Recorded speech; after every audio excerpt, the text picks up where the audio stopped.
Welcome to this third and last day of the EMA Annual Conference 2021.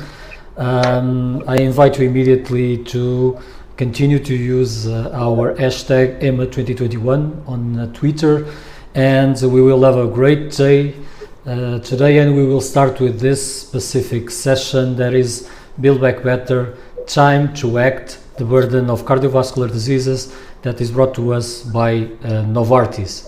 My name is Alexandre Lourenço, and you know that I'm the Master of Ceremonies, something like an MC. I never thought to be an MC in my life, but I am for this annual conference, and I will be moderating this session. So mostly we will be focused in the after COVID and all the backlog that we had during this COVID times. And actually, with appropriate political vision, leadership, and commitment to science and innovation, it is possible to grow life expectancy and do it equitably.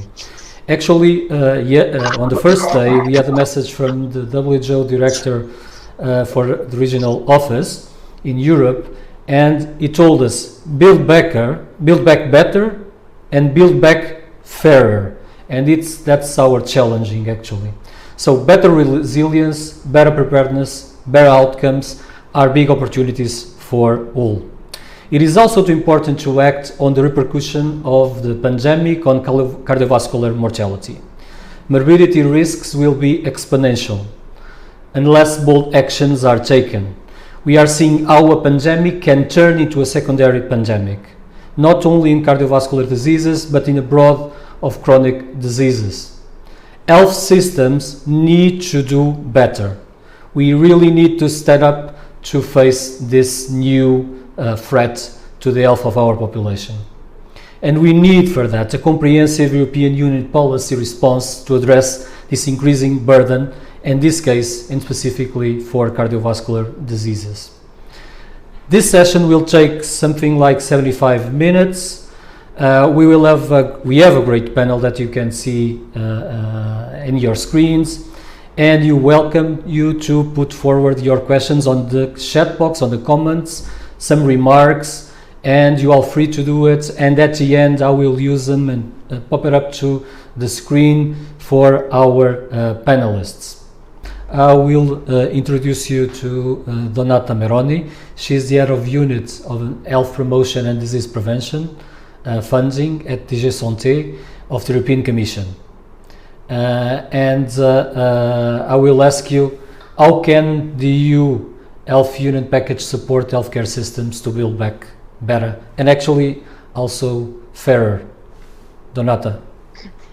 Thank you, Alexandra, and I would like, first of all, to thank the organizer for inviting me to this important symposium, important conference, which is very close to the heart of the Commission and my heart as well, as I lead the unit in the Commission focusing on health promotion and on disease prevention.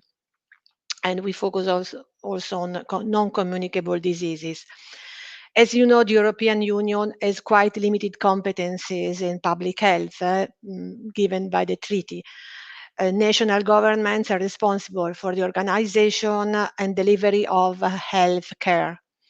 However, the pandemic has demonstrated quite clearly that health action and health coordination at the EU level can be a game changer in the interest of all European citizens. The EU approach, the Commission approaches non-communicable diseases, including cardiovascular diseases, in a holistic way by focusing on prevention across sectors and policy fields, combined with efforts to strengthen health systems. The two things go together. Funding instruments available, which are essential to do so, include Horizon Europe program, the EU for Health program, European Health Data Space, and Next Generation EU. And I would like to spend 2 words on the new EU for Health program, is a real game changer and a paradigm shift for the strong European Health Union we are working now to build. This new program supports health promotion, disease prevention throughout the lifetime of a person by supporting the transfer and implementation of validated best practices between the EU countries. Indeed, 20% of the budget of this program, which has been increased a lot compared to the previous health programs. The current budget is 5.3 billion over 7 years. 20% of this budget is earmarked for health promotion and disease prevention. Strengthening health system by improving their resilience and resource efficacy is also an objective of the EU4Health program.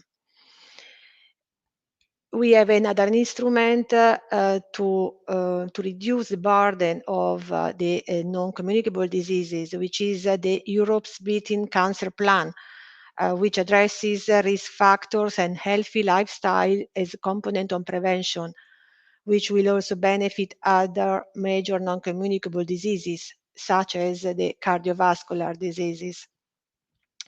And the EU approach for non-communicable diseases to enable a comprehensive framework which can address a wide range of issues from health promotion, disease prevention at population level to more focused interventions where needed. Therefore, the Commission puts emphasis to concrete action rather than preparing new strategies or plans. We go for concrete and measurable actions. We have finished now, and I will then intervene in a panel for the questions. Thank you. Thank you so much for the introductory remarks, Donata.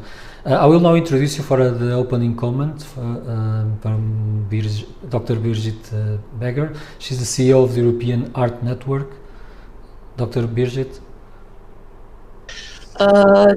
Good morning. It's still good morning today for everybody, and thank you for the invitation to the meeting. I'm delighted to give the view of the European Heart Network. It's an umbrella organization based in Brussels of heart associations and patient associations across Europe.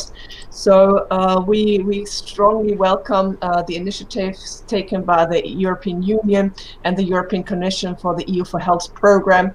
I think it's very decisive for after the pandemic and preparing for the next one to have a close look at our healthcare systems. And there are a few items we would like to see actions to be taken. We have developed a blueprint for that together with the European Society of Cardiology, working closely together, patients and doctors. So what we propose is that indeed there are ambitious EU policy and regulation to reduce the critical risk factors in life, smoking, obesity, sedentary lifestyles, and thus create a healthy environment. So we will be less vulnerable to infectious diseases. Then what we also would like to see that there's more equality within Europe. We see that there's a big disparity in heart health and the cardiovascular disease mortality is very different whether you look to Eastern Europe or to Western Europe. Then we would like to advance knowledge by increasing EU funding for cardiovascular disease research. We see here that the Horizon 2020 and forward has taken steps to have a lot on cardiovascular research. More, I think, a very good approach to step that up. I would like to see personally that the EU4Health program has more focus on cardiovascular disease. At the moment, it is very much focused on a cancer plan. I would like to see also a CVD plan at EU level. Having said that, well, the diseases are both very important. There's no competition, but we should put action where it is needed, and the mortality on CVD shows clearly that action is needed. Then I think it would be very useful to improve the quality through registry. So we need data, and we need registry-based clinical trials and data safety surveillance and of new treatments. So that is another important aspect that we look also in the digital integration through registries. And last but not least, I think what has been discussed, the role of the EU to be cross-border transfer of knowledge and best practice among member states in prevention, diagnosis, and management of cardiovascular disease. I think there the EU has a prime role, and we need to foster that, because we have seen within pandemic diseases, whether non-communicable or communicable, do not stop at borders. So I think it is the EU has a strong role there, and I look forward with EHN to cooperate with everybody being there and ready to work together. Thank you very much. For our discussion afterwards. Now I will introduce Professor Fausto Pinto. He is the president of the World Arts Federation, and actually also the Dean of our Faculty of Medicine of Lisbon University. Professor Fausto Pinto, your opening remarks.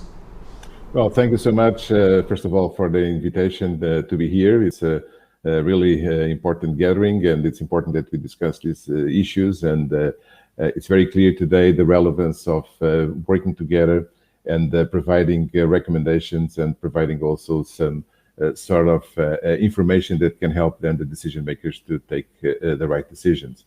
The World Heart Federation is a global platform which engages on one hand scientific societies like the European Society of Cardiology or American Heart Association, from Asia, from Africa, Latin America. So it's a global platform, but also includes foundations and patient organizations.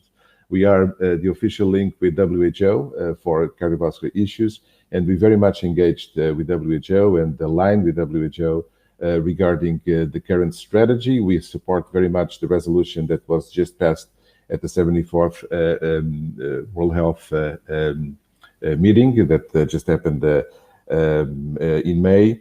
And this resolution, which was actually supported by the EU and some more member states on the strengthening WHO preparedness for and response to health emergencies, which is based on a set of recommendations that are being discussed, are being organized. Many of them already have been mentioned by some of the previous colleagues.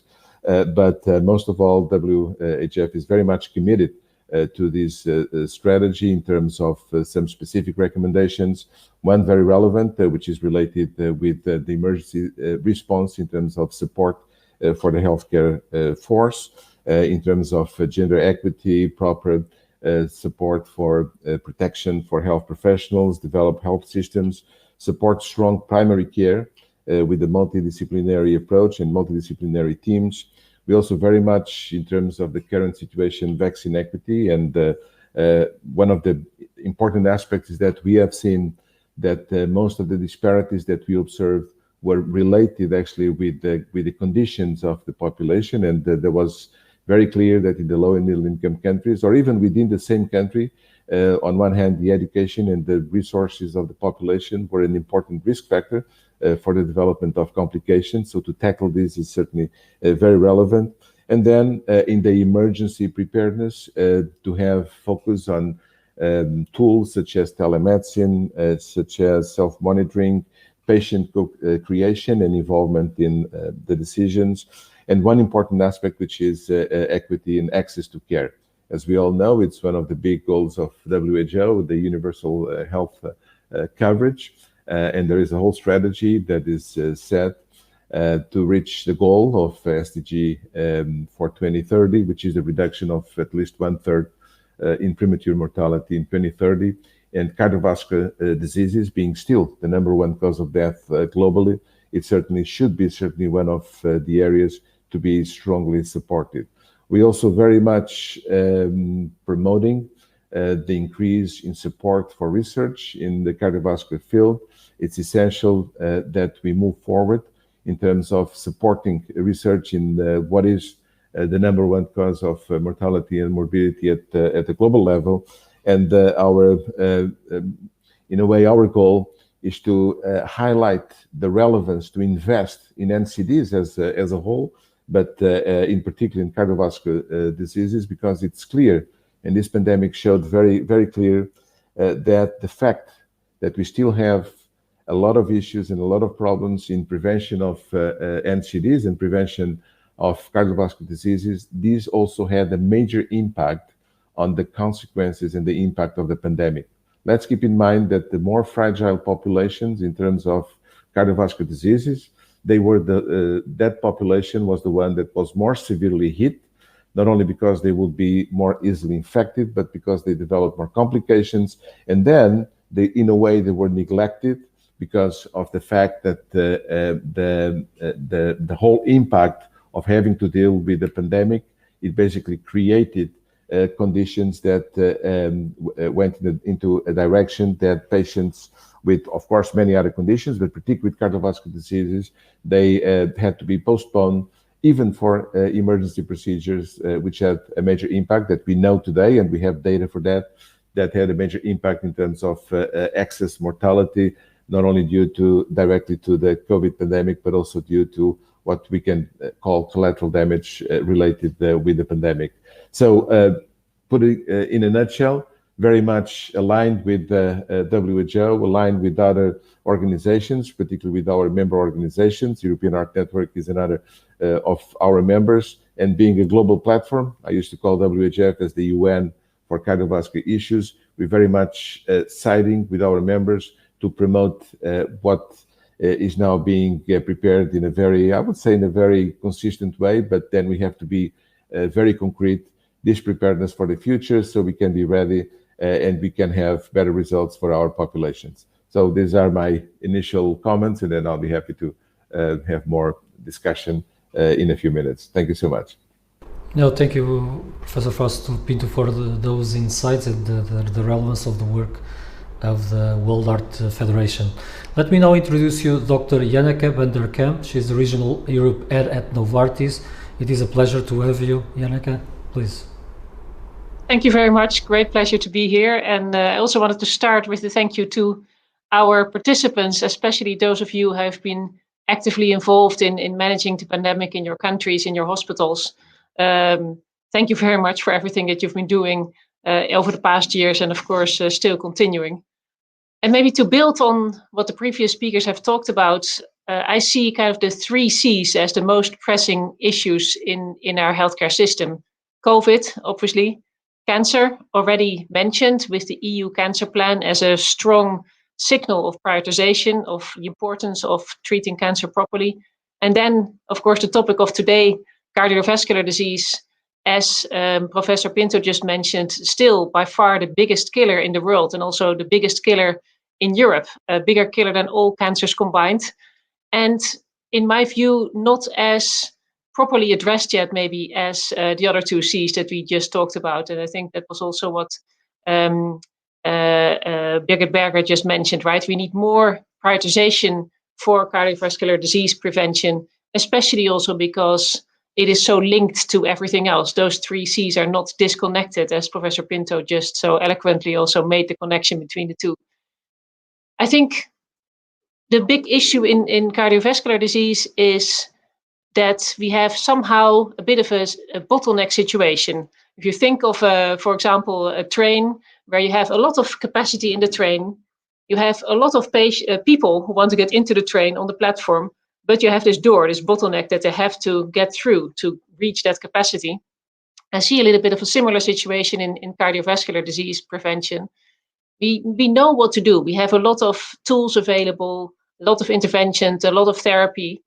We have enormous amount of patients somehow scattered out there, but bringing them together is where the real challenge is.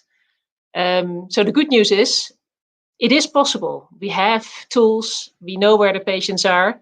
The challenge is, how do we bring them together? And this is where I believe we do need to work together, as was already mentioned by some of the previous speakers as well. This is not a challenge that any player in the healthcare ecosystem can address alone. We do need to work together in public-private partnerships to really have an impact on this biggest killer in Europe. And it is possible. There are public-private partnerships already happening. One just outside of the EU, but that you may have seen a lot of publicity about 2 weeks ago. We have formed a partnership between Novartis and NHS England to specifically address hypercholesteremia, of course, a key risk factor for cardiovascular disease. So it is possible. It's not easy to form public-private partnerships, but it can be done. So with that, maybe I hand back over to you for more introductory comments. That partnership that you developed with NHS England. Let me now introduce you Dr. Filipe Macedo. He is the director of the Portuguese National Cardiovascular Disease Program. He's playing at home as me, Dr. Filipe Macedo. Good morning. Thank you very much, Dr. Alessandro Lourenço. It's a big pleasure to be here with friends. I work in Oporto, in the University Hospital São João.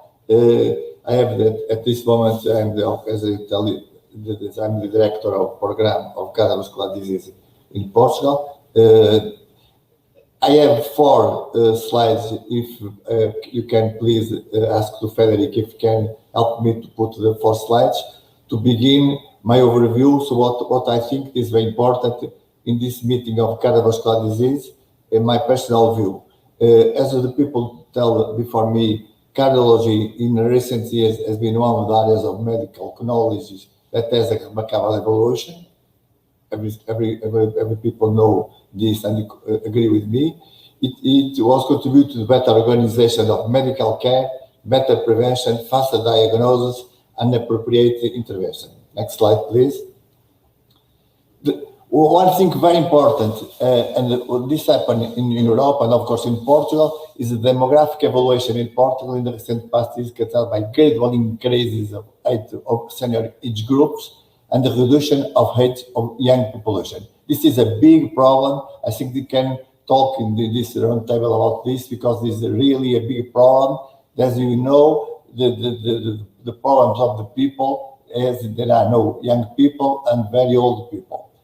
Despite the effects of pandemic on mortality, life expectancy at birth continue to increase in Portugal.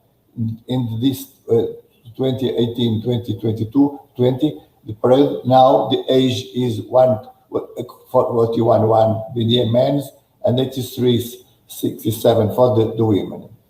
Aging will put substantial pressure, as the people knows, the public finances, social security systems, labor markets, and several other areas of public policy. This is another big problem. Please, next slide, Federica, please. My personal view, I think that these 3 important illnesses are, in my view, the most important at this moment. After Faust and then people can talk about this.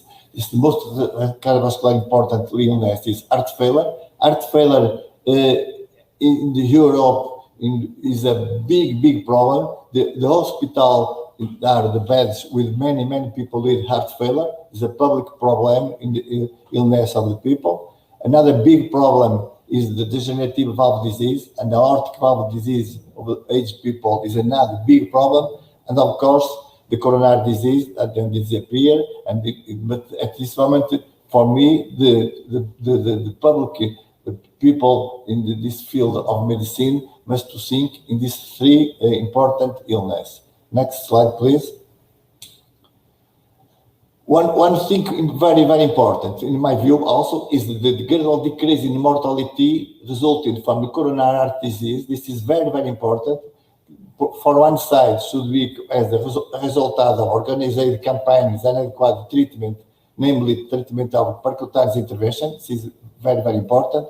However, we still have to improve and contribute to an adequate, stricter control of the cardiovascular risk, as Fausto tell. On the contrary, in Portugal, there is a problem that stroke in Portugal continues to have an important weight, perhaps because of the control of hypertension and the high salt diet, which is common in Portugal.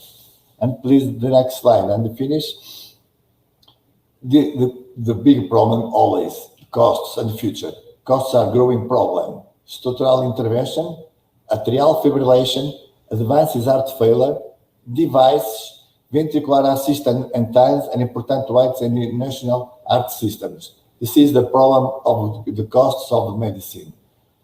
And as all the people knows, and there are here important people from Novartis, I think that the future in cardiology go to genomics, tissue engineering, nanotechnology, and use of sensors and the diagnosis. That maybe you have time to talk about this.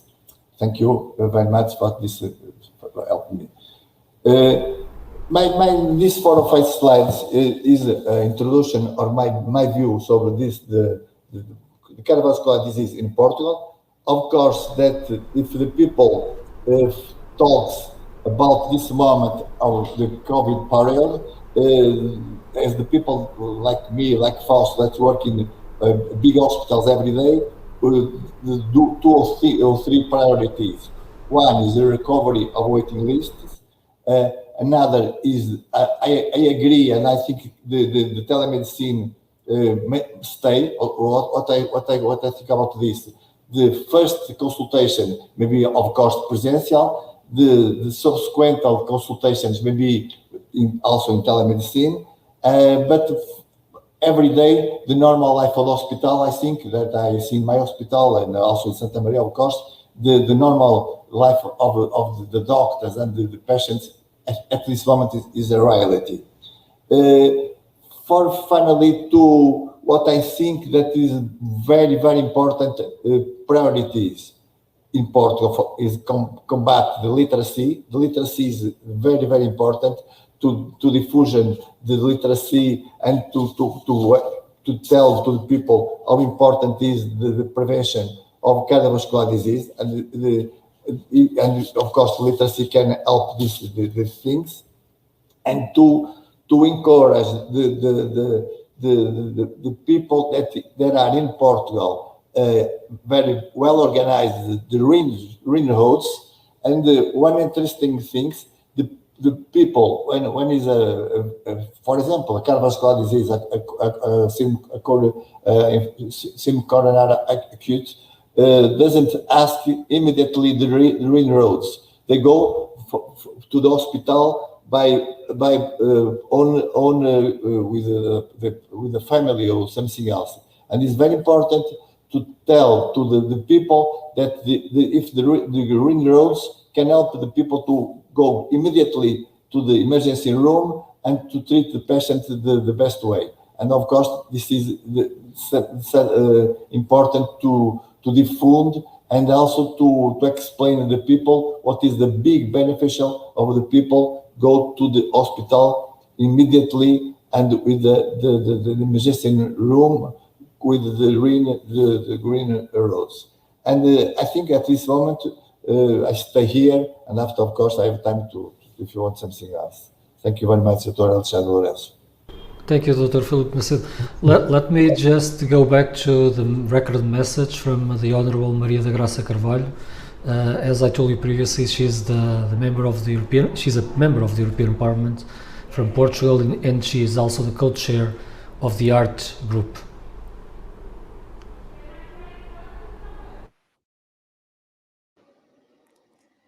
Good morning to everyone.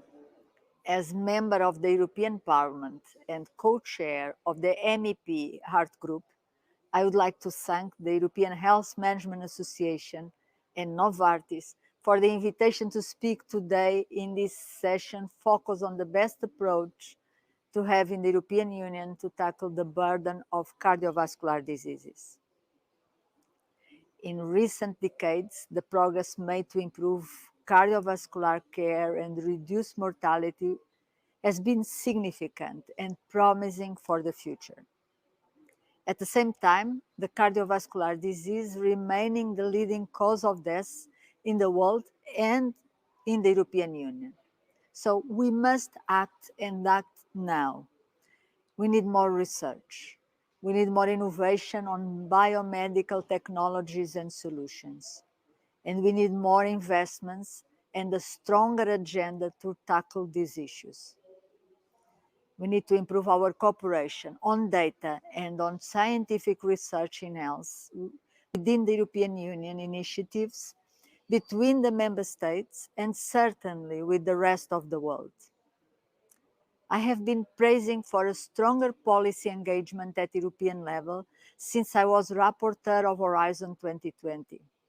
I have called for a European Council on Health Research, a proper European agency, authority, able to coordinate the funding for biomedical research and to boost biomedical advanced research and development. I will continue to this fight now in the scope of the Future of the Europe dossier. The European Health Emergent Preparedness and Response Agency, ERA, is a step in the good direction, but still not what we need to promote cooperation in this area and to provide a reference for reinforcing the link between the fundamental research and applied sciences.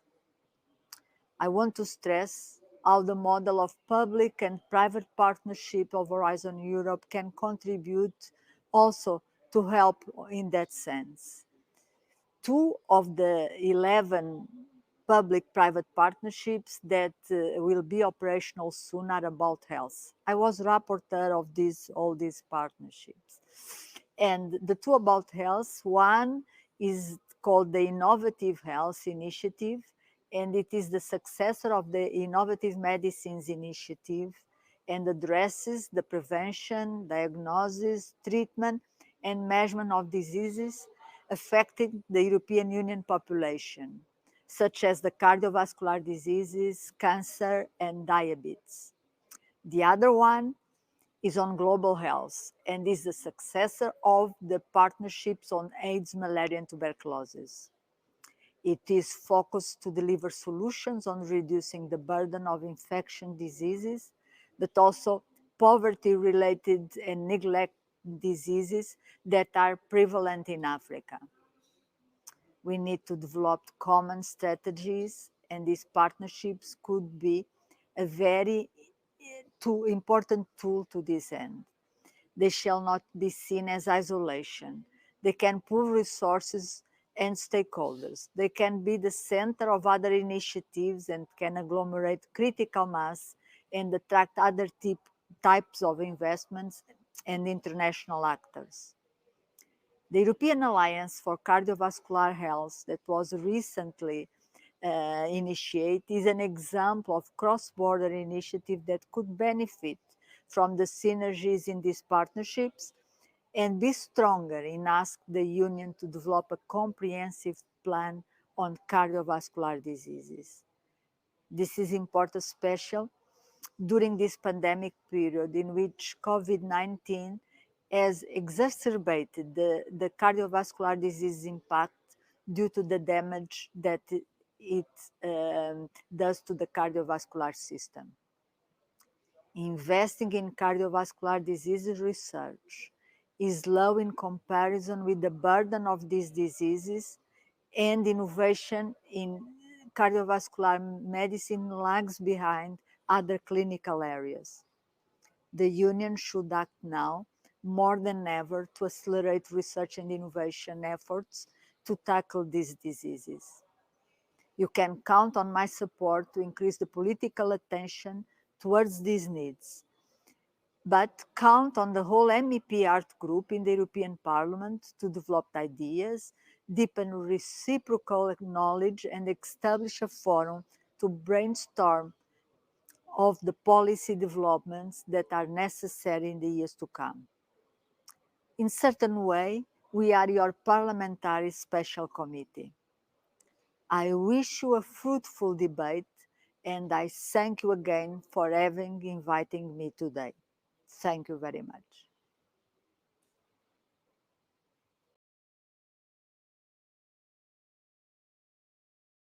It was an inspirational introductory remarks from the Honorable Maria da Graça Carvalho. And we will start now our panel discussion with all our speakers that you are seeing in your screens. I will start the hostilities by asking immediately Donata Meroni, what is really possible in the next few years regarding some EU health unit package directed to build back, and of course in this case for cardiovascular diseases.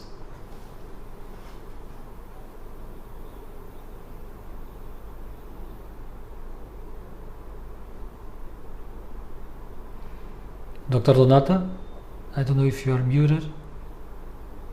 Okay, yes.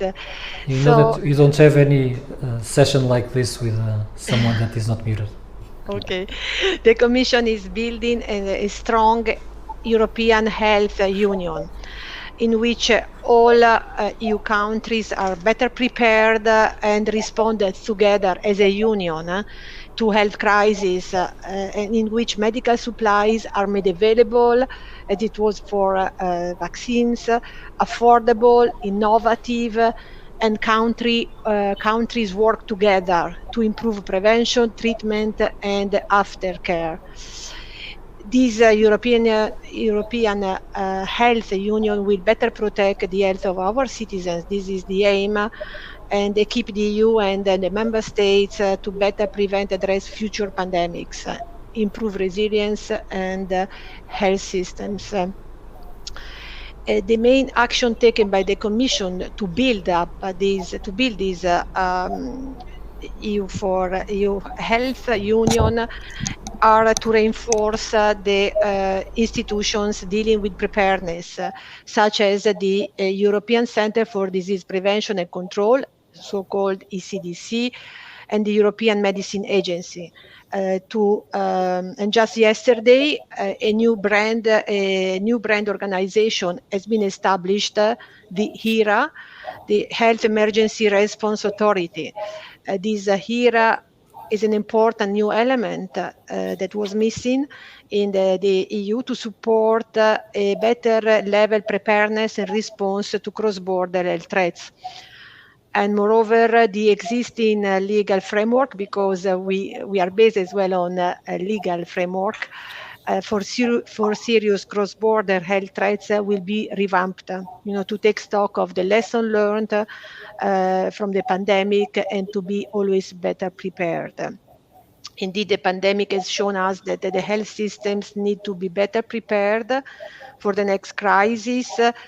And this requires more investment in health system preparedness, including better surge capacity of the workforce. And again, we have seen also remarkable innovation in telemedicine, which is an important factor, and digital health. The uptake is accelerated. We needed to harness these and integrate into the health systems, all health systems, as it was stressed before. We would like to fight inequalities, and that all countries are in the same, are well prepared.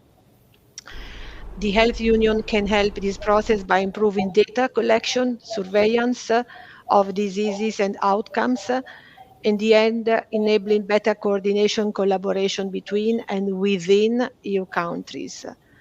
And again, the EU can also promote best practices. We have best practices in our countries. It is needed to validate them and to share and transfer, using also the funding available. Thank you so much, Donata.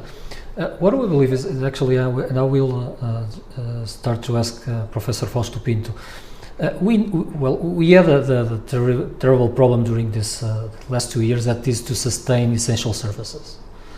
And actually, I believe that all of you are aware of this and you live this, is that actually we weren't available to sustain essential services, not only the way to sustain elective activity, but also we had problems even in maintaining the flow to the emergency rooms. Even if the population was scared, we had the inability to give them trust to go to the emergency rooms when needed, and actually they delayed the action when in face of specific symptoms, in this case even for cardiovascular diseases. Professor Fausto Pinto, what can we do even at European level? We know that health systems are different in each country, well, you are representative of the World Heart Federation, but in this case, in Europe, is it possible to support health systems, and how we can construct health systems that are much more resilient and do not pose these issues again? Well, I think that's exactly what all of us basically are trying to say and trying to organize. And what we just heard from Madame Donata and also from Professor Carvalho is very encouraging, because what is happening now, well, first of all, what this pandemic showed very clearly, what we knew, but it was the demonstration that the more organized health systems, the more prepared health systems were the ones that had a better capacity to deal with the impact of the pandemic.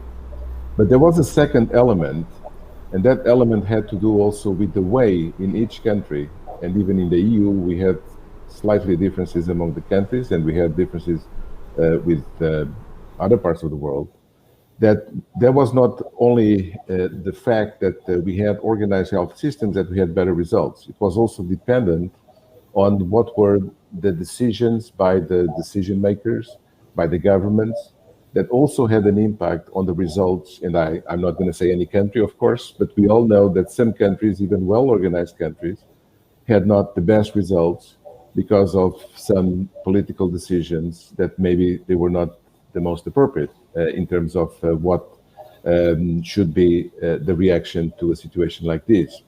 So in Europe, I think we had overall, despite the fact that we were dealing with a new situation, with something that nobody was, in a way, really prepared. But again, it was also clear that the countries that had, I would say, a scientific-minded leadership, they had probably the best results because of the understanding on how to deal with the situation, which is a health situation. It's a situation that should be dealt with based on what is the evidence. Although we know that to build evidence, that's something that sometimes from a political perspective is a little bit difficult to understand, because the matrix of the scientific and medical mindset is a bit different from the political one.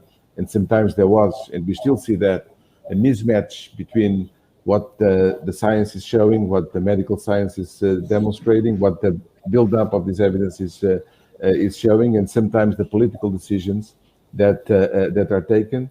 So I would say that it's very important to have a good organization of the health systems based on what is the evidence provided by what we currently know, what situations like the one that we are facing actually provided. And now we have 1.5 years after the beginning of the pandemic, we have a lot of information. But very importantly, and that was already highlighted, is the fact that, and particularly in Europe, I would say everywhere, but if we focus now in Europe, the relevance of increasing substantially the support to the health system as a whole. And when I'm talking about the health system, it's not in terms of providing healthcare, but also in terms of supporting research, supporting what was already mentioned. It's very important to have good data, to have good systems that can provide in terms of registries, in terms of data collection. And that has been actually a work that has been done by many organizations. We at WHF, we are actually starting a new program. It's a World Heart Observatory. It's going to be global. We're working very closely with the GBD group and with WHO and with many of our members like the ESC, which actually started a few years ago, was actually during my presidency, started a big program, which now has developed quite substantially, called the ESC Atlas of Cardiology, which has a lot of information of the ESC countries.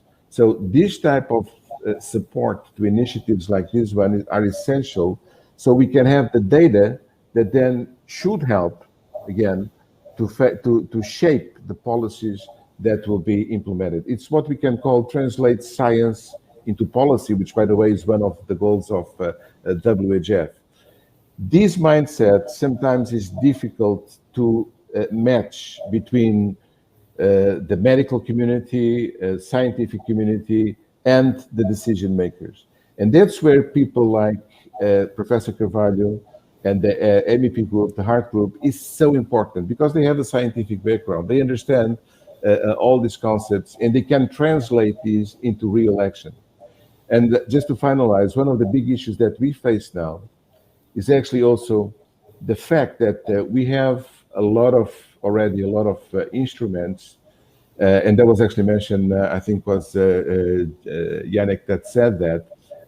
We already have a lot that if we apply what we know and what we have, that we could have good results in prevention, for instance. So why don't we have that? And that's actually where the work has to be done now, is to improve this matching between what is the evidence, what is the medical knowledge tell us, and then to translate that into concrete actions. We need implementation of what we already know.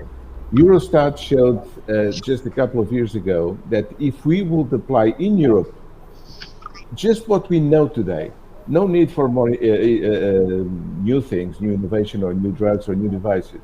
Even if we just apply what we know today, and if we would apply what is in the current guidelines, we could avoid 1 out of 3 deaths, and we're talking about EU countries. And about 2/3 of these 1 out of 3 deaths, they are in the cardiovascular system. So this shows that there is a lot of work to be done. With the pandemic now, we were alerted to some other factors, but this may be a wake-up call to the whole community to maybe rethink the investments that should be done at the society level, and maybe healthcare and science should be more heavily supported than maybe some other areas, which I'm not going to say here, of course. I have my own ideas, but I will not say them. But maybe as a society, we should consider that, because the major threat that we faced in our lives, in most of our places around the world, and in some was terrible, we were not ready for that. We were not ready for this war. So we should make sure, and that's the preparedness that is being prepared by EU, by WHO, and so on, is to have tactics that can help us to face the next big pandemic or any other sort of threat to our communities. And that's the challenge that we face as a community. Thank you, Professor Fausto Pinto. I will pick in your words, and I will use them mostly because actually for all this conference, we know that we struggle on transform health systems. We struggle in putting in practice all the evidence that we have in health systems. And one of the issues that I would like to bring for our discussion is the partnerships. And actually, even yesterday, we have been discussing in our plenary session the need to listen to talk with patients, not to talk to patients. And in that sense, Dr. Brigitte, what do you think on this? Are the policymakers talking with patients, engaging with patients, involving and allowing the participation of patients in policymaking? Thank you very much for the question. I think that we started to create more of a dialogue, that awareness has arisen that it doesn't only need a good patient-doctor relationship to make better health outcomes, but it is also very relevant in political decision-making and in planning, healthcare planning and structuring. Because it is the healthcare providers, but also the patients, of course, they are the end users. If the system doesn't work, patients will drop out, they will not be captured, they will not be diagnosed, there will not be early detection. So I think it is very important to have a healthcare system which functions from primary, secondary, tertiary care and quaternary care, so that the whole pathway is well structured and there are no silos in between, and the patient has a safe way to navigate within the system. So I think the dialogue with patients is very important in order to find out about the holes and the stumble blocks within the system, and to have a really integrated system which works for all. And that is very much the collaborative aspects.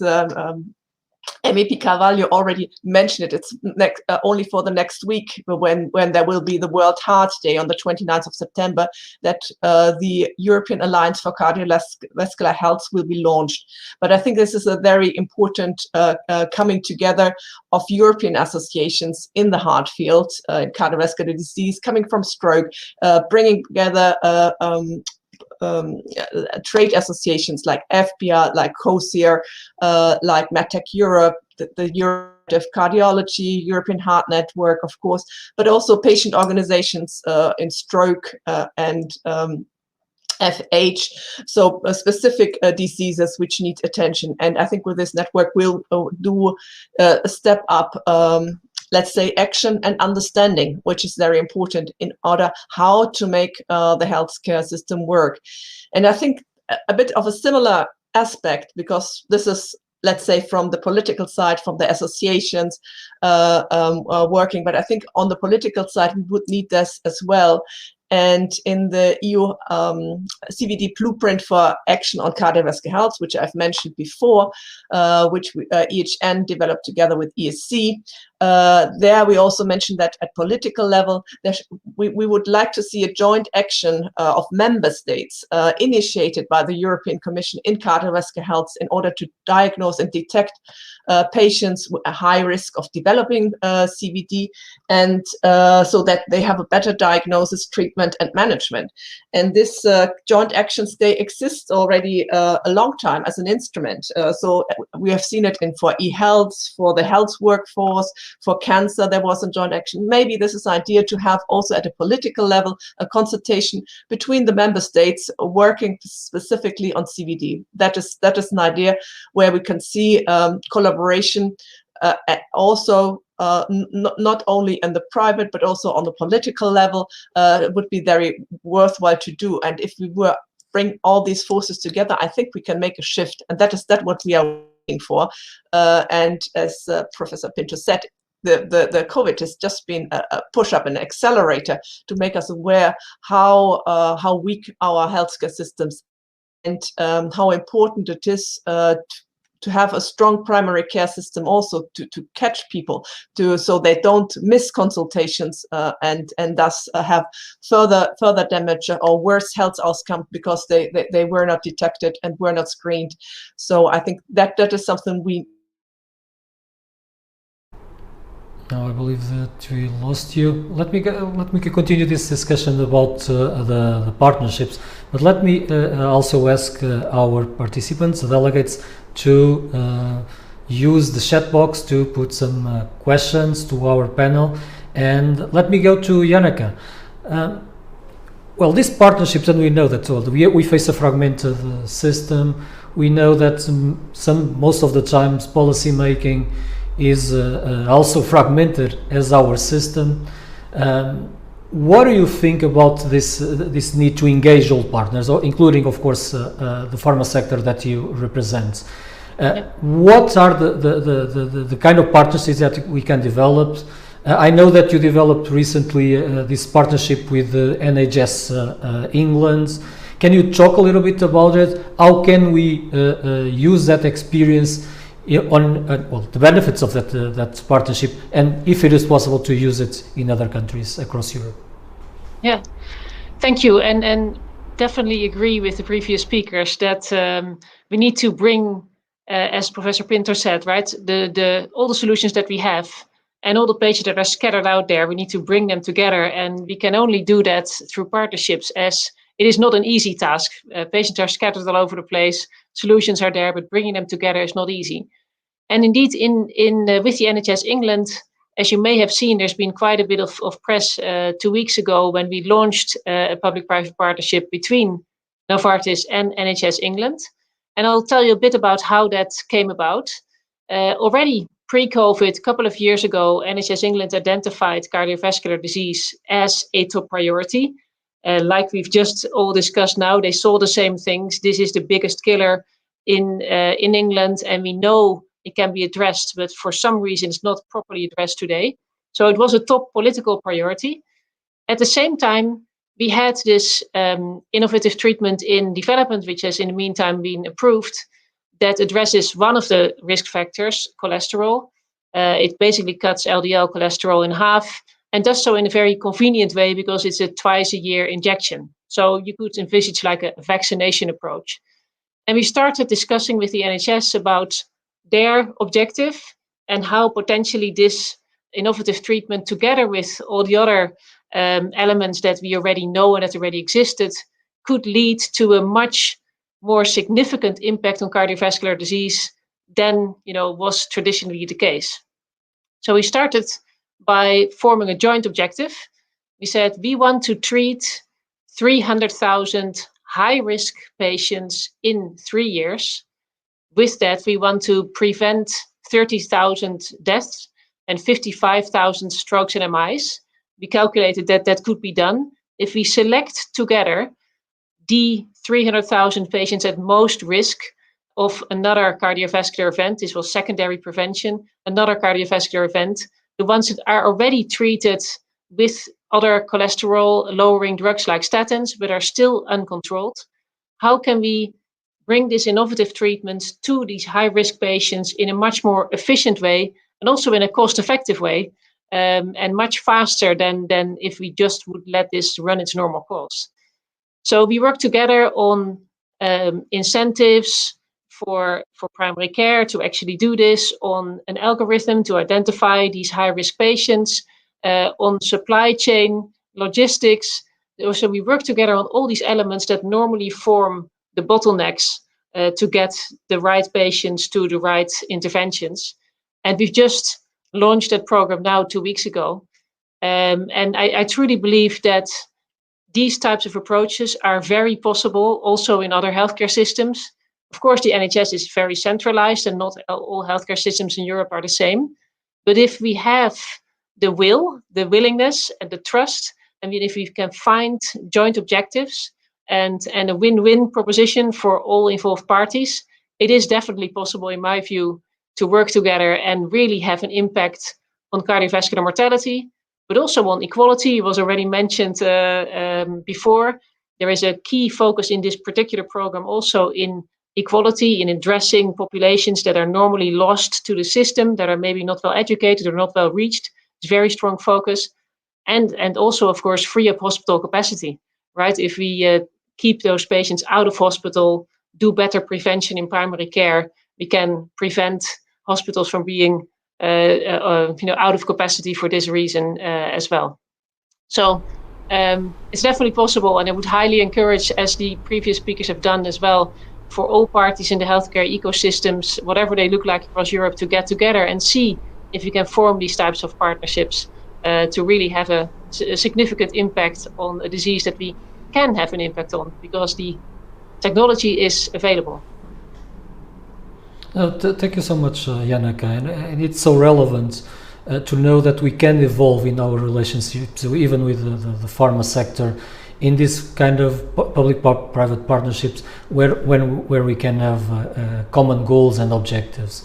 Dr. Filipe Macedo, well, we have a very good and comprehensive cardiovascular disease program in Portugal for the last decades. We implemented fast tracks. We actually reduced cardiovascular diseases mortality dramatically since the last 20 years. Do you see any benefit of this kind of partnerships in a country like Portugal? Thank you very much. Yes, I agree completely. And one thing it was very important, and maybe in this talk at this meeting, and to think at the European level is, I agree completely what Janneke tells us. This is this partnership between the industry and also the doctors and the Minister of Safety. And for example, as the people know very well, the price of devices is very expensive. For example, I can give you a very easy example. There are aortic stenosis is a very huge problem, and the difference between a cardiac surgery conventional, what I mean about this, is to open the sternum of the people and to put inside a prosthesis, is far less expensive than a prosthesis that the people put between a leg, between a percutaneous intervention. What I mean, the people, the name is a TAVI, is transaortic valvular implantation. This prosthesis is 5 times more expensive than the classical prosthesis that the cardiac surgery put inside the heart of the people. I think that this example is completely agree what Dr. Alessandro Lourenço tells us. I think that if the Union European think about this, can ask the people to put the hands on and try to change something different, can help, of course, the patients. First of all, is the patients, after the economy of the countries, because the people want to talk about this kind of things. Portugal is not a rich country. It's a fantastic country that I love very much, but it's not a rich country. And the people that is still in Portugal is exactly the same quality of the quality of the problems that is in Belgium or in France or in Europe. What I mean of this? The difference of the people of the Union European between Portugal is very, very big, and the quality of that tendency is actually the same. And I think this is a way, is why I agree completely with Dr. Alessandro Lourenço, and I tell that maybe something of this kind of meetings and something of this kind of interventions can help put the people with their hands on the same side and to help us to do something. Now, thank you so much. We are at the end of our time together. I will ask you all, and we need, of course, walk the talk, and I will ask you all 3 immediate actions needed to facilitate these collaborative solutions and how we can evolve and respond to cardiovascular diseases, short and medium term. I will start in our order. Dr. Donata, based in your experience, so what would be the 3 immediate actions needed to facilitate these collaborative solutions? Okay, so now we are continuing at the EU level on this holistic approach for non-communicable diseases. So to continue to identify, to validate, and sharing and funding best practices. For instance, for 2021, we work with the 2 LUNGs. One is the steering group on health promotion, disease prevention, with the representative of EU countries, and we work with civil society, professionals, organization in the health policy forum. So these are the 2 LUNGs. And for instance, for 2021, we are working on one big project, is so-called data knowledge, DataGate, just as well to collect data on non-communicable diseases. And this will be a big project lasting for many years, with the aim, to provide, to have reliable data in a standardized format, comparable, to be used for research and for policy making purposes. Another project immediate for 2021 is the identification and validation of best practices this year in the field of non-communicable diseases. So we have member states have to choose, and we will think about concrete action on concerning diabetes, obesity, alcohol consumption, tobacco, environmental factors, all of which are relevant to cardiovascular diseases. This is what we have now, but we are open. We are working to take the EU action on non-communicable diseases, including cardiovascular diseases, to the next level, especially now that we have funding available under this program.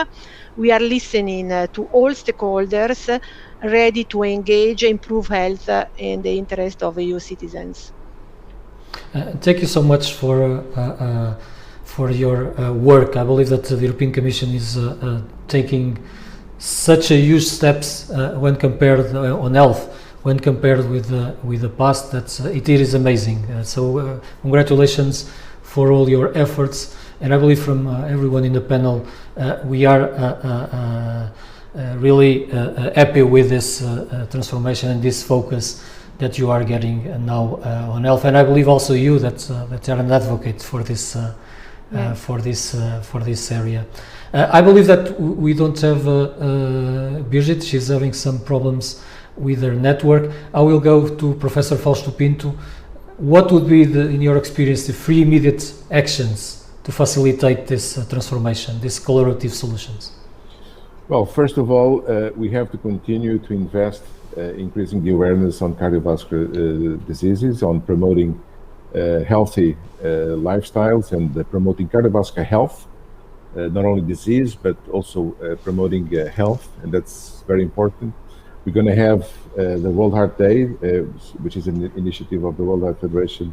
It's going to be next week, and it's going to be it's always a big event at the global level. And the purpose is exactly to continue to promote, to increase the awareness on cardiovascular issues. This is still a problem, and although we all talk, and all of us here, of course, we are very much aware of that, but it's still an issue.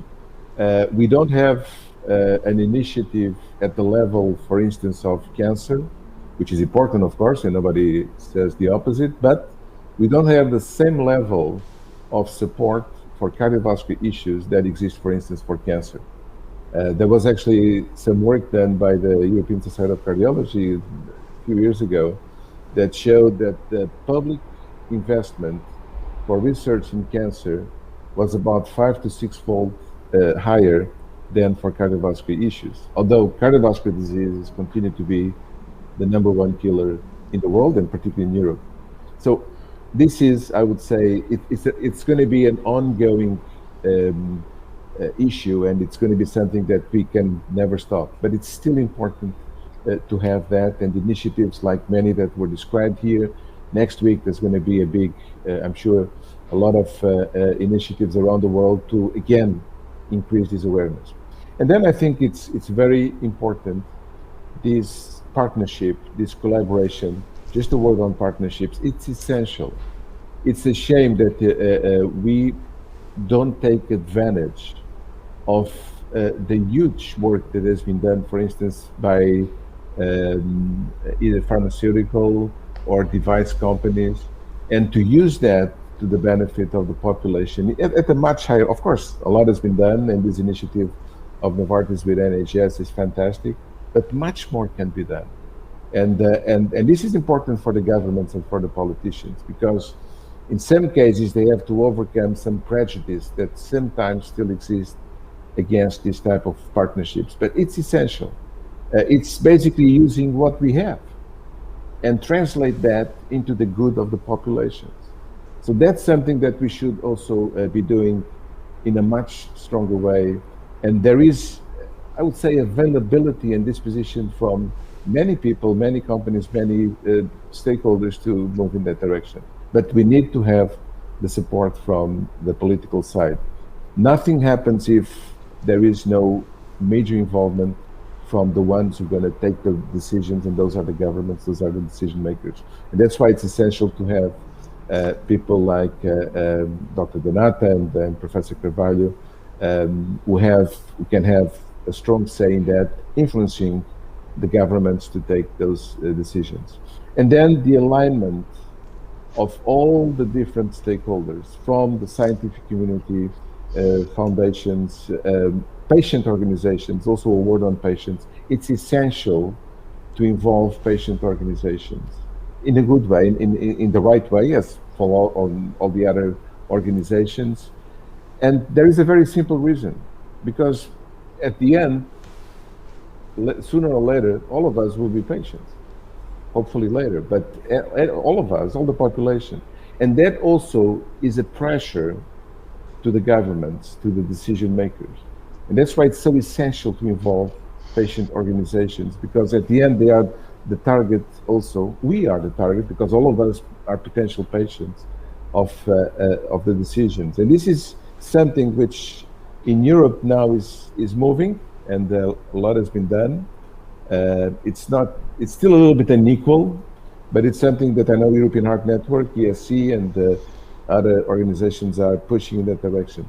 So these things are essential, because of course it depends on the granularity of the discussion, and if you want to go to more detail.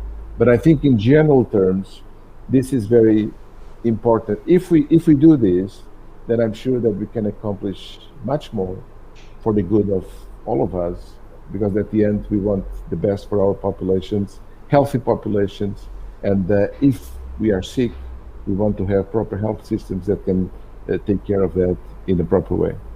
Yeah, thank you so much, Professor Voswind. Let me go. We have Bridget with us.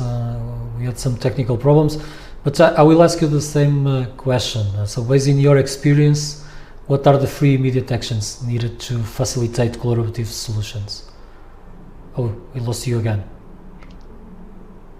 So maybe I will go to Janneke. Janneke, well, from the words from Professor Valso Pinto, we can understand that we are using 2021 or 21st century technology in a health system that maybe it is still on the 20th century. What do you believe that we can do? What are the immediate actions that we can do to increase or to facilitate these collaborative solutions? Yeah, I'm actually in a very strong agreement with Professor Pinto, so I can keep it very short. I think the first one is clearly the political prioritization of cardiovascular disease. We have the EU Cancer Plan. We need a cardiovascular plan at EU level, but also at every individual country level. So that's number one. Without political prioritization, things will not move as fast. Then the second point is indeed, the openness, hopefully, to public-private partnerships. And as you said, of course, that it's always challenging with organizations that have different types of objectives. But it is possible if we start with an open dialogue and if we are transparent about what we want to achieve, then I think it is possible. And again, I'm very open to have these conversations in every single EU country. So political prioritization and openness to partnerships. If we do those two things, then I firmly believe that we can get all the contents of the train or the bottle, all the things that are already available to all those patients out there. And I think the statistic that you used, Professor Pinto, before, about if we only would do that, not do any new research, but just bring the available solutions to patients, then we can already approximately a quarter, right, of the deaths can be prevented. 1/3 of deaths you were talking about, 2/3 of that were cardiovascular disease. So cardiovascular disease alone is about a quarter responsible for the preventable deaths if you would just bring all the things we have available to all the patients by removing barriers. So that would be my call to action. Thank you.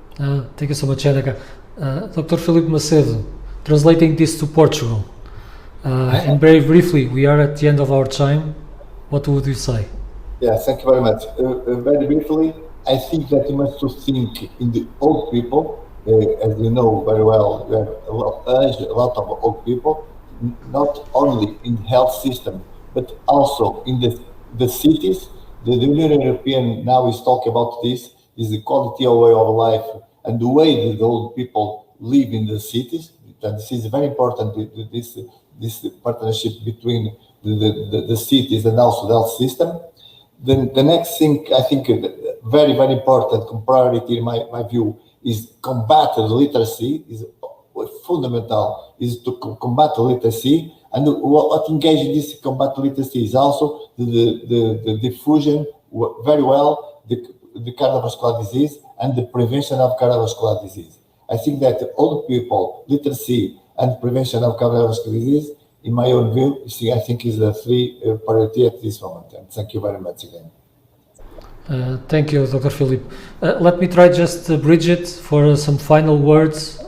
You are not able to join, but anyway, thank you so much for being with us. I can't end this our talk without having this question from our audience, from Margaret Johnson. It is directly to Dr. Meroni.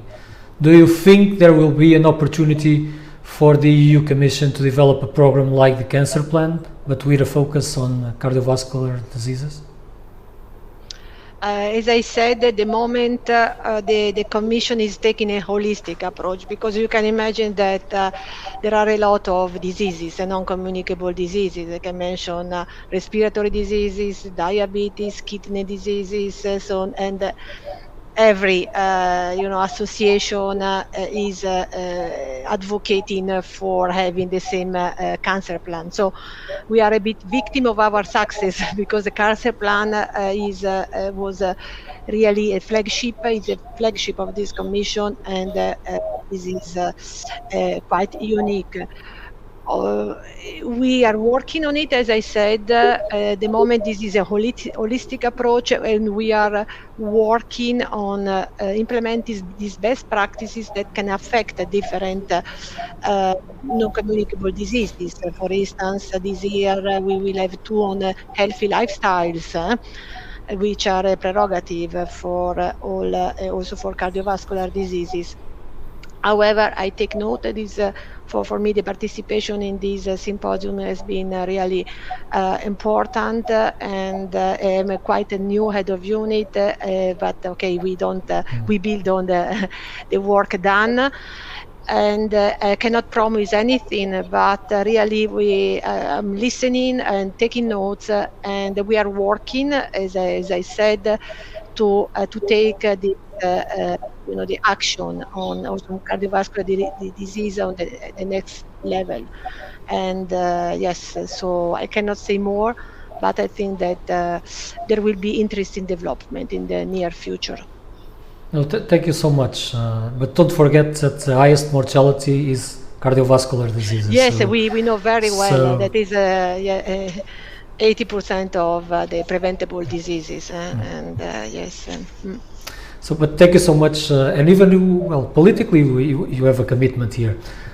We are now at the end of our time together. Thank you so much. It was amazing to host this panel. You were amazing speakers. Thank you so much. I need to inform also our attendees that immediately after the end of this session will be 1 hour lunch break, and then warmly invited to the network and to use on our platform. We will have also the poster presentations briefly, and check out our exhibition area. I will be with you at the 3rd plenary session in the afternoon, but at the end let me just summarize some key messages from this panel. First is that of course we need to engage all the partnerships, all the ecosystem, and it's not possible to continue to work alone. We really need to work together, develop collaborations and partnerships to face cardiovascular diseases, and that's the goal. And I believe that from this panel we got this common objective, and that's very, very relevant. So thank you everyone once again, and see you during the afternoon for the 3rd plenary session for this annual conference of IMA. Just to finalize, use hashtag 2021 on Twitter, LinkedIn, and see you later. Bye. Bye-bye. Thank you. Bye-bye.